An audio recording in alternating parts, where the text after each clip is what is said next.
Kenyan and Malaysian cartoonists Gado and Zunar have been awarded the 2016 Cartooning for Peace Prize. The accolade, which rewards cartoonists for their talent and commitment to freedom of expression, was presented at a ceremony in Geneva by the honorary president of the Swiss Foundation, former UN Secretary General Kofi Annan.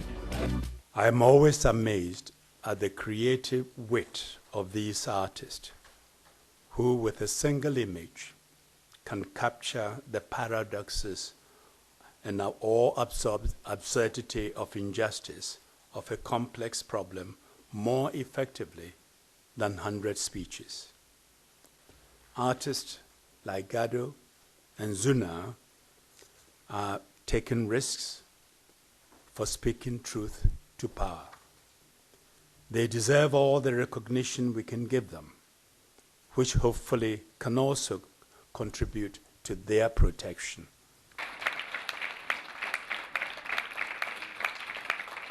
It's a great encouragement because whatever you have been doing, there are people who are behind you, and there are people who recognize your effort, and that goes a long way into pushing you forward. The two winners have often denounced government corruption and social injustice in their respective countries and have paid the price. As a cartoonist for the Daily Nation, Gado's sketches, often depicting politicians as greedy and corrupt, have won him a large public following, but have also left him jobless. I think what we have seen in many African countries is the shrinking space of the media. This space is a contested space, and the challenge is always to protect that space. Malaysia's best-known press and comic strip cartoonist Zunar uses humor and derision to talk about abuse of power and corruption in his country. He is currently the object of legal proceedings and risks a 43-year prison sentence for sedition. His work is no longer published in traditional media despite the international prizes he has received, including the 2015 Human Rights Watch Awards. Award is very, very important for me because it can create a pressure to the Malaysian government, and also it will be an eye-opener to international community about my case, and also the level of freedom of expression and human rights in Malaysia.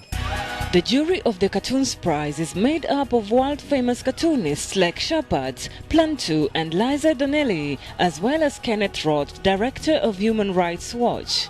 Some 100 cartoons by the laureates and other members of Cartooning for Peace are on display along the banks of Lake Geneva. Topics range from the environment to security, with the plight of migrants topping the agenda. We see migrants arriving here, and I think some of these drawings show very well how these people got here. I like the idea that you bring in a different kind of art form to draw attention to political issues around the world and how they interplay with each other. You know, especially bringing in humor to often really grave and really disastrous situations that are happening all over the world. I think caricature is an important means of expression because it's funny, it's quirky, but it also conveys messages very effectively. A year and a half after the Charlie Hebdo killings, cartoonists around the world continue their fight for freedom of expression in spite of threats and restrictions.